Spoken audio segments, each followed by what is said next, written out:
The German-American billionaire and entrepreneur, Peter Thiel, was born October 11, 1967, in Frankfurt, Germany.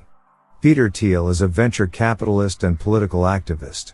Thiel was the first outside investor in Facebook, and he co-founded Palantir Technologies, Founder Fund, and PayPal, and is also one of the members described as the so-called PayPal Mafia. Thiel believes that aging should be looked upon as a disease and is, along with Jeff Bezos, one of the biggest donators to research trying to crack the code of aging, and thus gain eternal life. In this video we will get to see how Peter Thiel became one of the most influential people in Silicon Valley, and what trilogy he's actually named many of his companies from. But before we continue, don't forget to hit the subscribe button and give this video a thumbs up. At the age of 6, Thiel began playing chess and at one point was one of the strongest junior players in the United States. However, he has not competed since 2003. Could it be because of his skills in chess, Peter Thiel has learned how to think strategically and make the right decisions to succeed in life? Let's have a look at Thiel's accomplishments.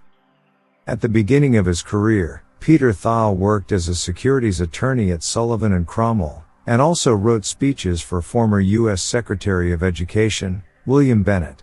In 1996 he founded Thiel Capital Management, and 2 years later he put together PayPal, along with Max Levchin and Luke Nosek. Thiel served as CEO until 2002, when PayPal was sold to eBay for $1.5 billion. When PayPal was sold, Thiel first started a global hedge fund called Clarium Capital. Shortly thereafter, he developed Palantir Technologies, a large data analysis company, and also started Founders Fund, together with his old PayPal friends, Ken Howery and Luke Nozel. When Thiel invested $500,000 into Facebook, he became their first outside investor, getting a 10.2% stake. Thiel later sold the majority of his shares in August 2012, pocketing over $1 billion for it. Thiel puts large sums of money into nonprofit research working with artificial intelligence, life extension, and shipping. When Peter Thiel was young, he loved to play Dungeons & Dragons, and plowed through many books of science fiction. Isaac Asimov, Robert A. Heinlein, and J.R.R. Tolkien are some of his favorite past authors. 6 of Thiel's companies are actually named after various names appearing in The Lord of the Rings. After finishing school and working a few odd jobs, Thiel found interest in the development of the internet and personal computers, and soon understood that this was the start of something new and groundbreaking.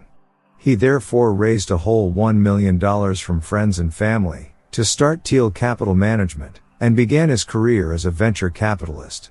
Early on, he invested $100,000 in his friend Luke Nosek's web-based calendar project.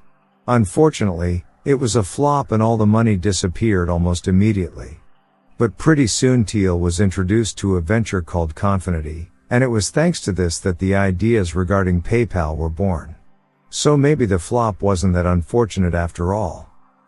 When PayPal was launched at a press conference in 1999, the company received $3 million from Nokia and Deutsche Bank in transfers on the platform. PayPal continued to grow when it merged the company with Elon Musk's online financial services company X.com and Pixo, a company specializing in mobile commerce.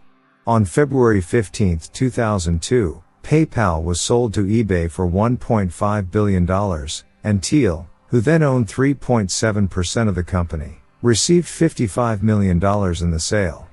Thiel has since then been called the Don of the PayPal Mafia.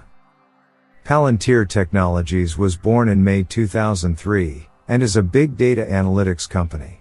The company's identity was given by Thiel, based on insights he gained from PayPal to fight fraud, and when the 9/11 attack sparked a debate about how security could be increased, Peter Thiel believed that this could have been done using database services, something that was backed up by the CIA's venture capital firm InQ Telephone. When Sean Parker, the founder of Napster, had taken the title of president of Facebook, he sought various investors and contacted Reid Hoffman, CEO of LinkedIn. Hoffman declined, but forwarded Parker to Peter Thiel, who took up the offer. In addition to Facebook, Thiel has invested in companies like Airbnb, Slide.com, LinkedIn, Friendster, RapLeap, Genie.com, Yammer, Yelp Incorporated, Spotify, PowerSet, Practice Fusion, MetaMed, Dater, SpaceX, Ironport, BigThink, Stripe. In 2017, Thiel was also one of the first investors in Clearview AI, a facial recognition technology startup that raised a lot of concern about its weaponization risks. On September 29, 2010, Peter Thiel created the Thiel Fellowship, which awards $100,000 to 20 people under the age of 23, to encourage them to drop out of college and create their own future. According to Thiel, university is what young people choose when they don't know what to do with their lives, and many dreams and good ideas are destroyed in connection with the school, shaping many smart people to only think inside the box and not outside the box, which is what the world needs. Peter Thiel carries out most of his philanthropic activities through the Thiel Foundation, where he already in 2006 started donating money to the Singularity Institute for Artificial Intelligence, now known as the Machine Intelligence Research Institute, an organization that works to promote the development of friendly artificial intelligence. By 2013, the Thiel Foundation had donated over $1 million to the institute. In 2015, OpenAI announced that Thiel was one of their financial backers. Thiel has also supported DeepMind, a British startup that was acquired by Google in early 2014.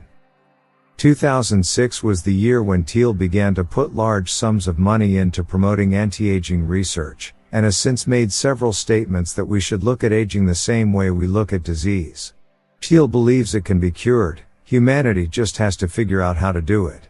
As of February 2017, Thiel had donated $7 million to the Methuselah Foundation, a non-profit organization with the mission of, quote, making 90 the new 50 by 2030.